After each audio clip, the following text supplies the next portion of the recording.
Hey guys, Sendan here. This is going to be my chapter review to One Piece 921 Shuten Maru.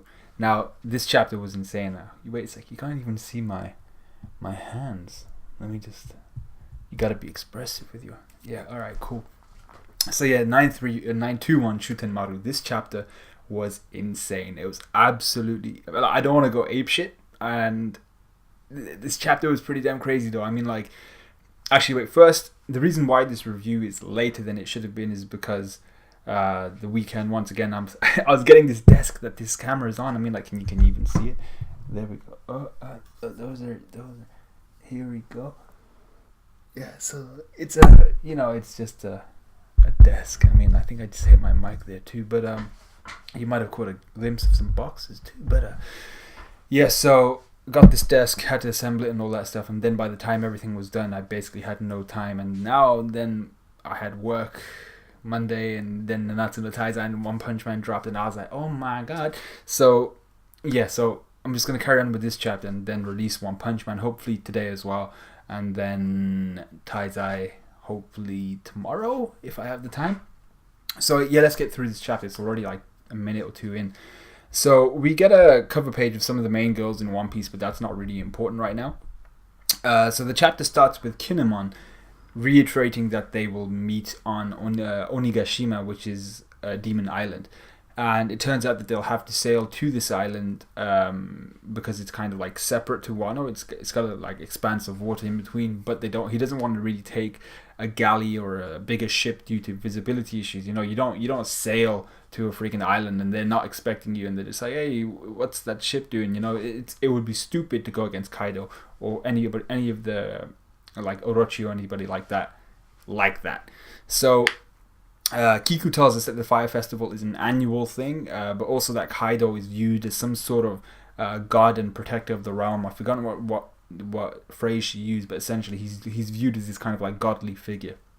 And it turns out that during the festival, Orochi and his crew go to the island to pray to Kaido, when in reality they go there for like a huge feast and it's all litty and they have party time and stuff like that. And Sanji rephrases what Kiku says. He's like, basically, we're going to attack them when they're all drunk and eating and stuff like that. So they're not going to be prepared for Luffy, Law, all these guys. Sanji then tries to hit on Kiku while accusing her of liking Kinemon, and we actually get a little bit of meat around the bone here. Kinemon tells us that he's actually married. I think we basically assume that, judging by his age and like just the general samurai as kind of his personality, I already assumed he was married, and I thought Kiku might be like, hey, she might be like playing the part. But he tells us that, Kiku tells us that he's married to Osuru, which is one of the ladies both Luffy and Zoro saved. Well, actually, Zoro saved right at the beginning when we saw Zoro for the first time. So the relationship between Kiku and Kinemon is purely that of camaraderie, and they're just comrades. Even though she seems to like, she always has hearts around him when she's speaking to him. I'm not sure if that is.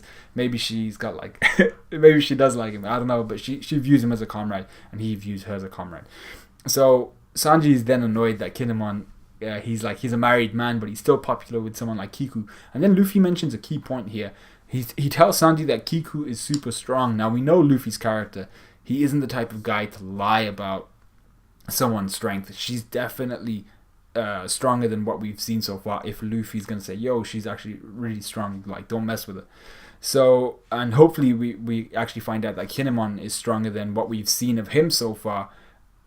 Same with Kanjuro and Raizo, seeing what we've seen from certain samurai in this chapter. I really hope Kinemon is actually a lot more powerful than he's let on, because we'll get to that. So Kinemon drops the more detailed plan to everyone. He has this awesome logo. I was like, this guy is an artist, man. I thought like Kanjuro should have been the guy drawing this shit. So on the day of the Fire Festival, at the second hour of the bird, at Habu Harbor or Viper Harbor, all of the Kozuki boys are gonna go and tear Kaido's shit up. That's basically the detailed plan. So Kinemon wants this information passed on to as many of his allies as possible, which is why everyone was given different roles around Wano, to go and kind of spread the message to people with the crescent moon on their left ankles. So it turns out Frankie was also tasked with obtaining the blueprints for Kaido's mansion, which is why he's working for the guy who built Kaido's mansion, who's his boss. Robin has been tasked with tracking the movements of Orochi and his troops, which is why she's a courtroom geisha, why she's worked her way up to becoming a courtroom geisha, because she can listen in on all this detail, on all this kind of confidential information when they get drunk. So Kinemon then gives Brook, Nami, Sanji, Carrot, and Chopper their roles in Wano. Brook looks to be some sort of ghost. I assume his task is to get food, so I assume he's going to scare people away and jack food, and then just kind of store food somewhere. Nami is a kunoichi. Obviously she's like scantily dressed, very scantily dressed, and like no complaints, but like she's wearing a very short off the shoulder robe. And I was just like, well, I mean, like, Oda, if that's what you want to do, that's cool with me. So Sanji looks to be a chef, and Chopper is given like another shinobi outfit as well. Carrot is given a similar outfit to Nami, just less skin is shown, or fur. We then get this comedic part with Nami asking if a kunoichi really looks like this, only for a real kunoichi to pop up and look nothing like Nami. So Kinemon gets bitch slapped. And this new kunoichi, her name is Shinobu. She's obviously older, and her task is to guide the crew to their roles, their respective roles around Wano. So all of this is good, but Kinemon makes mention of 3 samurai in particular who he wants to make aware of their rebellion. He wants to make 3 guys. He names them Kawamatsu, Denjiro, and Boy Ashura. Now Ashura, anybody with the name Ashura or Asura is bound to be a badass, but basically Kawamatsu, Denjiro, and Ashura. And they were once retainers of Odin, just like Kinemon, and they're hyped up as being worth 100 men. So note their silhouettes, because as it becomes very important later in this chapter. So we then go to Leftovers Town, where the bandit leader Shuten Maru, I said later in this chapter, it happened straight away. So there's, in this Leftovers Town, we come across the bandit leader, Shuten Maru. He was mentioned a couple chapters ago, and his boys are pillaging the village for all the water and the food that Luffy gave them. Now, Shuten Maru's figure looks very, very much like one of the silhouettes we saw, the one with the kind of a whole kind of head of hair, and then like a little kind of, I'm not sure what you call it, like a little ponytail sticking upwards, and then like a top knot kind of thing, and then like a little ball of hair on top of the top knot. So Shuten Maru looks exactly like this, as well as the fact that he appears to be a depressive drunk with a katana, a very typical kind of story arc. So I'll actually talk about that. Yeah, the typical character arc in him would be essentially would be a once honorable samurai who has lost his cause and his master, when you lose your master, you essentially are Ronin, just like Kinemon and them would be, I assume. So he's lost his cause, lost his way, and he lives long enough to see himself become the villain. I mean, like, you know, we know where that comes from, and he will change his ways once he realizes that his comrades live and his purpose hasn't died, and his purpose has survived, essentially. So that's what Shuten Maru's story arc is going to be if he survives. So whilst Shuten Maru harasses and contemplates killing an elderly lady, Jack the freaking Drought just rolls up with 2 oversized sickles, looking menacing as shit, on top of this lizard thing. And obviously he asks about Luffy's whereabouts. He's like, "Where's Luffy? I'm gonna kick his ass." And Shuten Maru is just there being like way less than polite with his response, and he's just like, "Nah, I ain't gonna tell you shit," even though he doesn't actually know where Luffy is, and he does make mention of that. So Jack tells Shuten Maru the only reason he's actually still alive is because Kaido wants him to be part of his crew. He must be pretty strong if Kaido wants him to be part of his crew. Shuten Maru then shows Jack exactly why he's still alive. He's like, "No, it's not because you're letting me live. I'll show you why I'm still alive."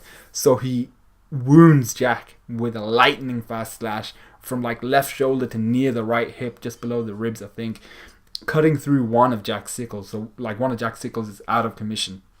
And Jack is just there coughing up blood. And I was like, holy shit. It wasn't that, like, I feel bad for Jack. I'm not bad for Jack. I feel like we're getting, like, Jack is kind of that character who's just getting trolled by everybody. I mean, he was wrecked by, like,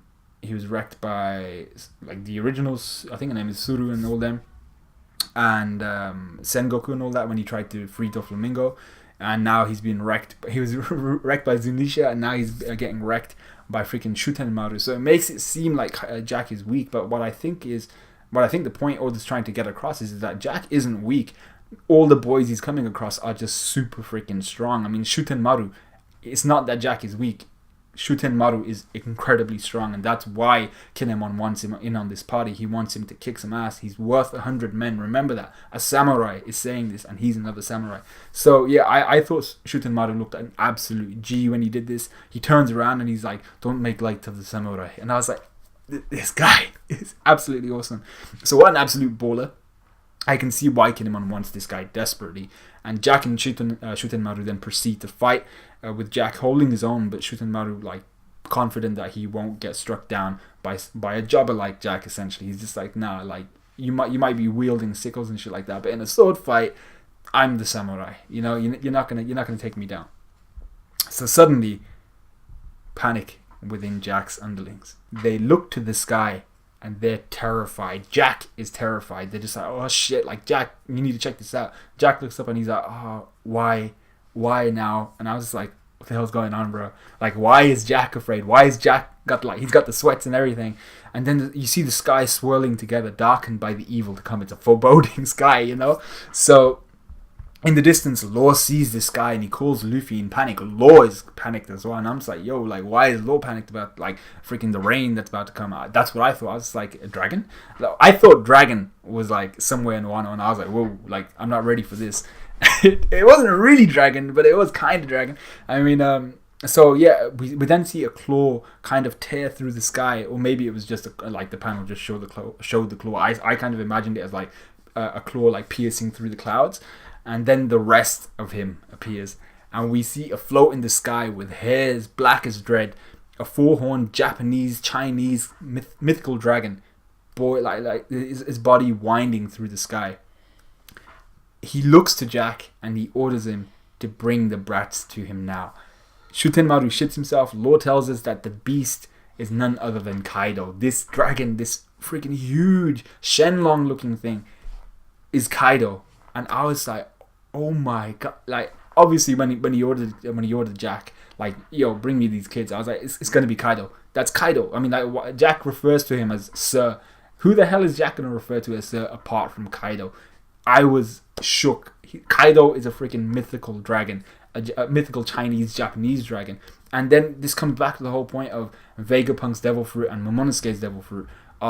Was that devil fruit modeled after Kaido's devil fruit? We'll come back to that. But yeah, so Shutenmaru shits himself essentially. He's like, oh, like this is pretty bad. So, and it had to be, like, when you think about it, Kaido had to be a mythical dragon. He had the Fu Manchu mustache. He had the scales tattooed on his arms. He had the horns. I mean, like, they're not exactly the same horns, but he does have horns. But the question here, like I said, is his fruit the original devil fruit which Vegapunk modeled Momonosuke's fruit off of? So is Momonosuke's fruit kind of like the Vegapunk version of Kaido's fruit, Kaido's being the original? Or is it the other way around? Is Kaido's the fake smile kind of esque fruit that Vegapunk designed, and Momonosuke's is the original? Either way, this was insane. I'm just like, it doesn't matter who's got the original or who doesn't. Vegapunk viewed one of the fruits as he viewed Momonosuke's fruit supposedly as a failure for some reason. We'll figure out why. That's bound to be a major plot point moving forward. But he's a freaking dragon, a full-size Shenlong. Like, he's gonna grant a wish or some shit. And I actually rolled back in my chair when I saw this. I was like, oh my god, it was insane. I mean, I've been going for like 14-15 minutes, so apologies for that, and apologies for how random this review has been. But yeah, let me know what you guys thought of this review. Like, comment, subscribe, all that good stuff. Let me know what you guys thought of this chapter especially, and I'll see you guys hopefully later today if I have the time. There's a lot of stuff going down, so I might not, but hopefully I should have some time to pop up a One Punch Man review. I think you can hear my stomach going, and also there should be a One Punch podcast with Grim Reaper today. So if y'all are up for that, jump in. It should be about 11 p.m. GMT, 6 p.m. EST, quick maths. And yeah, hopefully I'll jump onto that. I need to let Grim know. So yeah, let me know what you guys thought of the chapter and all that good stuff. And I'll see you guys in a bit.